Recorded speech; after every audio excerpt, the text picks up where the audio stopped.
the swamp of government corruption by imposing a 5-year ban on lobbying by executive branch officials. What happens when a silent highway of fentanyl begins flowing through the heart of suburban America, unnoticed, uninterrupted, and powerful enough to wipe out an entire county in minutes? The scene unfolds like a hidden war. Quiet houses, quiet streets, and behind closed doors, a lethal pipeline engineered by cartel architects thousands of miles away. Federal agents describe it as a ghost network threading through New York's neighborhoods, an operation built so efficiently that residents never knew they were living beside a chemical bomb disguised as ordinary life. And as authorities now warn this network held enough fentanyl to kill 1.5 million people, the entire population of Suffolk County. If a single pipeline can do that, what remains hidden across the rest of the country? The FBI, DEA, and NYPD say this was not a local crew. It was a CJNG Sinaloa feeder line, a logistics corridor stretching from Mexico to the Bronx and into Long Island's East End. According to details echoed by Reuters and The Guardian, in recent reports on fentanyl trafficking patterns, cartel intermediaries increasingly insert themselves into American suburbs by embedding small, disciplined cells capable of mass production and rapid distribution. That blueprint is visible here. 6 men ran the network. Their supply chain connected cartel chemists in Mexico to residential stash houses in Wyandanch, Bayshore, West Islip, and the Bronx. Each location served a unique purpose, cutting, pressing, packaging, or distribution mirroring the industrial compartmentalization long documented in Jane's and Defense news analyses of cartel logistics. The key developments unfolded rapidly. Agents uncovered fentanyl, heroin, cocaine pill presses, encrypted radios, stolen weapons, and digital ledgers linking the group to cartel intermediaries. Prosecutors emphasized the math. 3 kilograms of fentanyl alone equaled 1.5 million fatal doses. The task force operation struck precisely when intelligence suggested the pipeline was preparing to expand its reach statewide, mirroring the eastward push of cartel networks that BBC and DW have repeatedly warned about in their coverage of synthetic opioid routes. Strategically, the case exposes a growing imbalance between America's tradition of open suburban freedom and the covert systems that exploit that openness. While President Donald Trump's administration continues to intensify counter-cartel directives reflecting recent Justice Department signals about expanded operations across the Northeast, the takedown reveals how criminal networks now bypass borders entirely. The cartels don't need tunnels anymore, one agent said. They're already inside. The ability to build digital narcotics pipelines on American soil challenges not just law enforcement but the nation's strategic prestige. How can a superpower secure its global position if its streets and suburbs are quietly infiltrated by foreign criminal systems? The human impact is immediate and devastating. Families who lost children to fentanyl poisoning stood beside agents during the press, briefing their grief, a stark contrast to the cold efficiency of the seized packaging equipment. One mother described the bust as hope, but not victory. Her words echoed the sobering reality: for every cell dismantled, another waits to take its place. If a network this lethal can hide in plain sight, what other invisible systems are already shaping the safety and vulnerability of American communities? And as this story continues, viewers must ask themselves, are we prepared for what investigators might uncover next? The digital empire now exposed across Long Island forces a deeper question. How did a cartel pipeline evolve into a seamless online marketplace operating inside American suburbs? Investigators describe a system that felt less like street crime and more like Silicon Valley gone dark, a narcotics ecosystem built on encrypted communications, instant payments, and door-to-door delivery methods indistinguishable from everyday services. Picture a teenager ordering what appears to be a painkiller online. Picture the pill arriving in minutes, carried by someone who never raises suspicion. And picture that pill containing fentanyl potent enough to kill in under 60 seconds. How does a nation defend itself when the battlefield blends invisibly with ordinary life? The FBI, DEA, and NYPD emphasize that the Long Island network was never a street corner operation. It was, in their words, a digital narcotics empire, a structure seen increasingly across the United States, reflecting trends flagged by Reuters, BBC, and DW in recent op-eds on the evolution of synthetic drug distribution. The suspects used encrypted messaging apps, digital wallets, social media storefronts, and coded drop-off routes to mask their operations. Everything moved silently, orders, payments, tracking updates, delivery confirmations. The cartels have turned the smartphone into the new border crossing. Key developments show how advanced the system had become. Fake online pharmacies designed to imitate legitimate medical sites sold counterfeit oxycodone laced with fentanyl. Dealers accepted payments through Cash App, Zelle, and crypto transfers methods that prosecutors say hindered financial tracing and allowed the pipeline to move tens of thousands of pills weekly. Digital ledgers uncovered in the Bronx stash house showed transactions across Suffolk County, Nassau County, and deeper into New Jersey. According to analysts from The Guardian and Al Jazeera, this mirrors a broader global shift. Cartels increasingly rely on microcells embedded in major cities, each equipped with sophisticated digital tools once associated only with transnational terror networks. Strategically, this case underscores a collision between America's open communications culture and the covert methods weaponized by organized crime. President Donald Trump's current directives to expand federal pressure on Mexican cartels, as described in recent Justice Department briefings, intersect with the troubling reality that these networks no longer require physical movement to infiltrate communities. They require only bandwidth and encrypted channels. When criminal syndicates adopt the tactics of modern tech firms, the balance between national security and digital freedom becomes fragile. The United States' global standing depends heavily on projecting control and resilience. Yet this operation signals a vulnerability adversaries can now operate within the country's technological fabric. The human impact expands far beyond statistics. Community leaders describe an environment where teenagers unknowingly consume counterfeit drugs advertised as legitimate medication. Parents speak of sudden overdoses, unexplained collapses, and the horrifying speed at which fentanyl shuts down a body. One Suffolk County father told investigators that his son believed he was taking a prescription pill for stress. Instead, it was pure synthetic poison. Stories like these, echoed in BBC feature reports on America's opioid crisis, illustrate how digital trafficking blurs the line between choice and trap. As the fentanyl crisis accelerates, and as digital networks grow more sophisticated, a pressing question remains.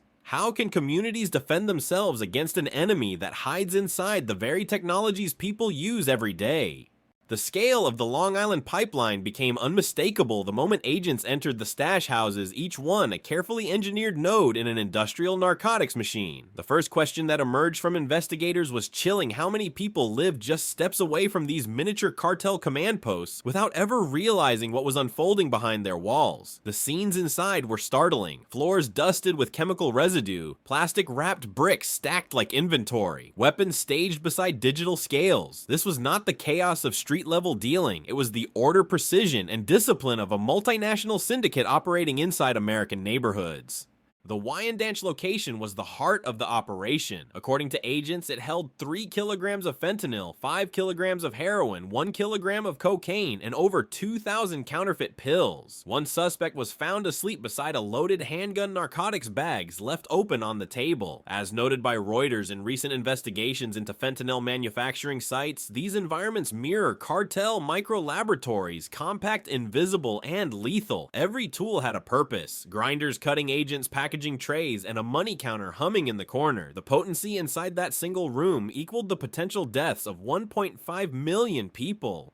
In Bayshore, agents uncovered a different specialization. A modified scooter hid 600 grams of cocaine, while a Dodge Durango concealed a loaded Glock and 7 high-capacity magazines. This house operated as a mobility hub, mirroring tactics described by DW in coverage of European narcotics rings, where vehicles serve as mobile vaults, allowing rapid movement across jurisdictions. In West Islip, officers found additional heroin, cocaine, and bundles of tightly wrapped cash. The Bronx site functioned as the network's financial engine, equipped with cartel-grade packaging equipment and $10,000 in small bills, the hallmark of street-level revenue consolidation. Collectively, these houses formed a 4-part system: 1 location for cutting, 1 for pressing, 1 for storage, and 1 for distribution. Defense news analysts often emphasize that modern cartel logistics replicate military supply chains, redundancy, specialized roles, and compartmentalized functions. That architecture is visible here. Each site was fortified with surveillance cameras, reinforced doors, coded entry systems, and escape routes. Strategically, this setup reveals the extent of cartel infiltration, the ability to establish establish resilient operations deep inside an American suburb without triggering suspicion. From a national security perspective, the presence of militarized stash houses on U.S. soil carries implications far beyond narcotics. It raises questions about border-strength domestic intelligence coordination and the risk of foreign criminal entities embedding themselves within local communities. President Donald Trump's administration has already signaled new directives targeting cartel infiltration, noting in recent remarks that domestic networks tied to foreign syndicates represent not just a criminal threat, but a strategic provocation. If cartel infrastructure can operate undetected inside New York suburbs, what does that suggest about future vulnerabilities?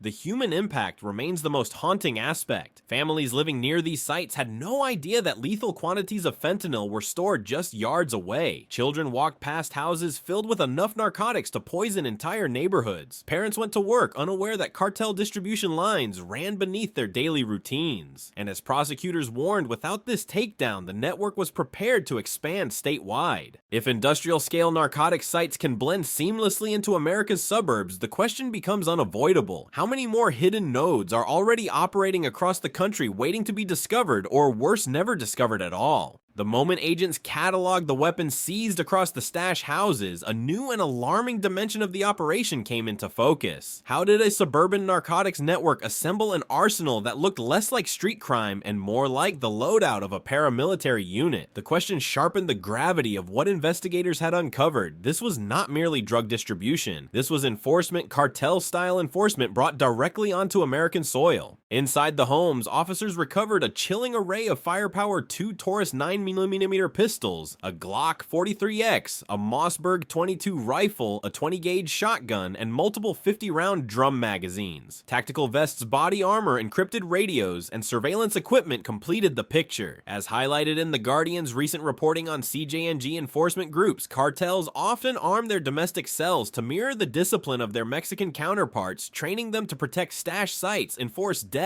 and respond violently to rival crews. The pattern here was identical. Key developments from the raids revealed strategic weapons placement. Pistols were found beside packaging tables ready for instant access. Drum magazines were positioned near doors and stairwells. Shotguns were hidden behind household appliances. Forensic teams noted that several weapons appeared stolen or modified, a trend also documented by BBC investigations into U.S. firearms trafficking to criminal networks. Ballistics tests are now underway to determine whether these guns were used in violent crimes across New York City. The presence of body armor suggests suspects anticipated shootouts, not police raids, but confrontations with rival distributors. This aligns with DW analyses of internal cartel conflict spillovers, where small domestic cells often engage in turf battles invisible to the public. Strategically, the arsenal points to a deeper issue: the blending of foreign cartel infrastructure with domestic criminal firepower. President Donald Trump's administration has emphasized that cartel influence within U.S. borders represents a national security threat, not just a policing challenge. Jane's Defense Weekly has repeatedly warned that non-state actors, especially cartels, are adopting military tactics to secure their supply chains. The weapons found in Long Island fit that assessment. A criminal cell prepared for armed conflict inside a quiet suburb signals a shift in operational doctrine. The cartels are not merely smuggling drugs, they are building territorial nodes. This raises troubling implications for the balance between public freedom and domestic safety. Suburban neighborhoods represent the promise of American security: low crime, quiet streets, insulation from urban violence. Yet inside these very communities, cartel-linked operatives were staging rifles and tactical gear as if preparing for an urban siege. The question becomes, how does a country preserve its open, peaceful neighborhoods while facing adversaries who exploit that openness as cover? For local families, the human impact remains deeply unsettling. Parents walked past windows behind which heavily armed suspects guarded enough fentanyl to kill millions. Children rode their bikes near garages filled with rifles and ammunition. Neighbors hosted barbecues, unaware that a cartel logistics cell lived next door. As one Suffolk County resident told investigators, "We never imagined something like this could exist on our street."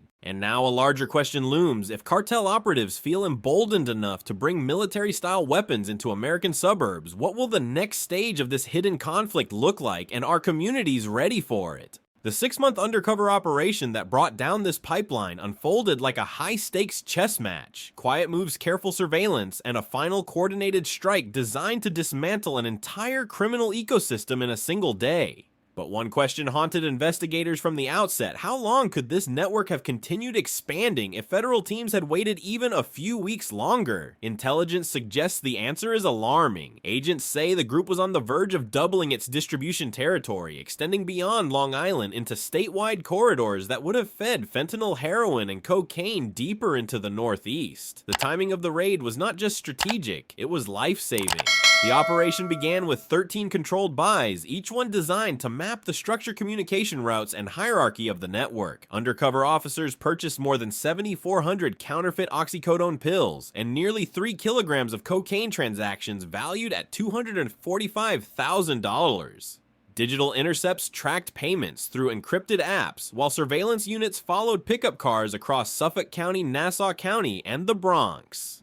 As Reuters and BBC have reported in recent analyses of U.S. narcotics investigations, modern undercover work increasingly blends traditional field surveillance with data-driven tracking, monitoring digital wallets, cross-referencing license plate movements, and following app-based communication patterns. That hybrid model was central to this takedown. Key developments accelerated in the days before the raid. Surveillance teams observed suspects transporting pill presses, chemical agents, and sealed duffel bags between stash houses, movements that signaled operational panic. Agents believed the cell sensed law enforcement pressure. According to DW and Guardian updates on transnational criminal responses, rapid relocation of narcotics tools is a classic defensive maneuver used when a network fears exposure. Within 24 hours of confirming these movements, federal task forces initiated the coordinated takedown. Before sunrise on October 30th, FBI, DEA, and NYPD units executed simultaneous raids across all 5 stash locations. Breach teams moved through reinforced doors, disabling surveillance cameras and securing suspects with minimal resistance. Inside Wyandanch, one man was found sleeping beside a loaded handgun and open bags of narcotics. In Bayshore, agents uncovered high-capacity magazines hidden inside a vehicle. West Islip yielded heroin and cash, while the Bronx site contained financial ledgers, packaging equipment, and small bill bundles linking the network to cartel intermediaries. All 6 suspects were arrested without incident, a result that prosecutors attribute to precise coordination and overwhelming force. Strategically, the operation underscores the shifting reality of domestic narcotics enforcement. The suspects now face over 40 felony charges, including first-degree narcotics sales, conspiracy weapons, trafficking, and federal distribution counts tied to cross-border cartel pipelines. President Donald Trump's administration, which has increased pressure on fentanyl traffickers in recent DOJ briefings, is expected to use this case as a model for future operations under expanded federal authority. The message is clear: cartel-linked networks operating inside American borders will be treated as extensions of foreign criminal syndicates, not local offenders. The human impact of this operation resonates most deeply with families who have lost loved ones to fentanyl poisoning. During the post-raid briefing, grieving parents stood beside agents as evidence tables displayed seized narcotics and weapons. Their presence underscored the stakes. These raids did not simply remove drugs, they removed potential tragedies. As one mother said, if they hadn't acted now, more families would be planning funerals. Yet a sobering question remains: if one cell required 6 months of surveillance and a multi-agency strike force to dismantle, how many more networks are operating under the radar, and how quickly must the nation adapt to confront them? As evidence trucks rolled away from the crime scenes and the suspects were booked into custody, another question emerged, one far larger than a single operation. What does this takedown reveal about the state of America's internal battle against fentanyl, and how close did this network come to inflicting irreversible damage on entire communities? Authorities warned that the Long Island pipeline was not an isolated threat. It was a symptom of a national infiltration, a signal that cartel supply chains have evolved beyond border pressure and now operate like invisible arteries inside American neighborhoods. The human cost of this evolution is devastating, and the stakes are rising faster than law enforcement can comfortably admit. Families who have endured fentanyl tragedies stood beside federal officials during the Riverhead press briefing. Among them was Carol Trouter, who lost her 21-year-old son in 2018. Her voice broke as she spoke, but her message carried the weight of a national emergency. For everyone they catch, another one is waiting to sell. Her words reflected the broader landscape Reuters and The Guardian have described in their coverage of the synthetic opioid crisis, waves of preventable deaths driven by counterfeit pills that enter homes disguised as safety pain relief or normalcy. No region is immune. No demographic is untouched. And for every successful takedown, countless more digital dealers continue their operations in the shadows. Key developments following the October 30th raids point to an ongoing federal escalation. DOJ officials confirmed that Digital Evidence Phone's encrypted chats cache app logs has already identified secondary cells connected to both CJNG and Sinaloa intermediaries. These networks operating through the Bronx and New Jersey corridors are now under federal review. According to DW and Al Jazeera analysis, Mexican cartels have increasingly adopted decentralized US-based microcells that operate independently yet rely on shared logistics, making them harder to detect and dismantle. The Long Island case fits that pattern precisely. Strategically, the implications are profound. President Donald Trump, briefed on the takedown under the existing Operation Take Back America initiative, has directed federal agencies to intensify counter-cartel missions across the Northeast. This includes targeting synthetic opioid smuggling routes, recovering illegal firearms, and choking off the digital channels that allow counterfeit pills to spread as easily as food delivery. The administration's stance reflects a broader national debate documented by BBC and Defense News. How does the United States protect its communities without compromising freedoms in a nation built on digital access and open mobility? The question strikes at the heart of America's struggle for domestic stability and global credibility. A superpower cannot afford to cede influence not to foreign adversaries and not to cartels turning suburbs into covert strongholds. As Jane's Defense Weekly has repeatedly emphasized, the lines between organized crime and strategic threat have blurred. Cartels now function as hybrid actors capable of undermining public safety, eroding community trust, and destabilizing interstate networks. This case demonstrates that the battle is no longer at the border, it is already inside the country. The human toll continues to define the urgency of this moment. Parents describe children lost to one-pill overdoses. Teachers recall empty desks. First responders recount scenes of sudden collapse in homes' cars and even school bathrooms. These stories, echoed in BBC's long-form reporting on the American opioid crisis, illustrate a haunting truth. The fentanyl epidemic is not only a criminal challenge, but a humanitarian one.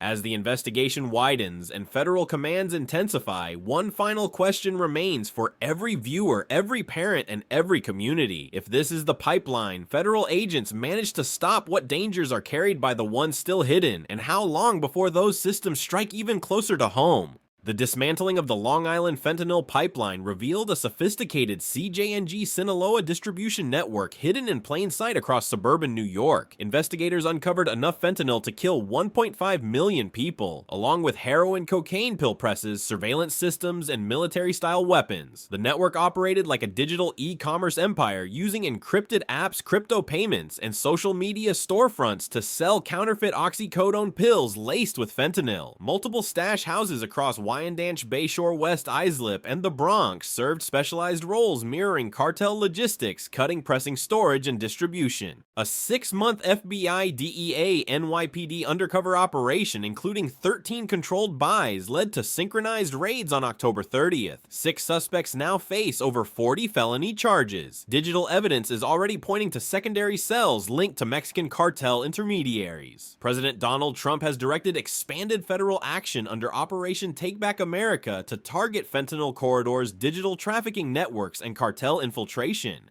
The case exposes a national vulnerability foreign cartel systems embedding themselves inside American suburbs. Families devastated by fentanyl deaths underscore the crisis's human cost. The central question persists: how many more hidden networks are operating unseen across the United